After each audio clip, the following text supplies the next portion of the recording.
et æble. Det er uøkologisk. Uøkologisk? Jamen, dør jeg så ikke? Eller for kræft i det mindste? Det er faktisk helt uskadeligt at spise sådan et uøkologisk æble. Vi har nemlig grænseværdier for pesticider. Grænseværdierne sørger for, at du ikke bliver udsat for koncentrationer af pesticider, der er i nærheden af sundhedsfarlige. Men økologi er jo den eneste måde, vi kan redde bierne på. Det tyder faktisk ikke på, at pesticider er biernes store problem. Biernes største fjende er monokultur. Her er en økologisk mark og en uøkologisk mark. De er begge monokultur, hvor der ikke er mange blomster til bierne. Jamen, hvad skal vi så gøre for bierne?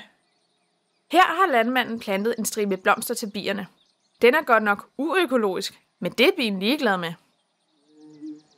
Men er økologiske landmænd ikke gode helgener, og uøkologiske landmænd mørkets onde fyrster? Så simpelt er det desværre ikke.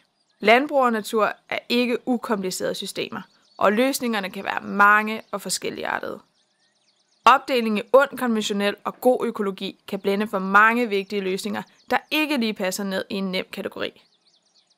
Lad være med at bygge dit verdensbillede på korte, flashy Disney-animationer med komikerstemmer.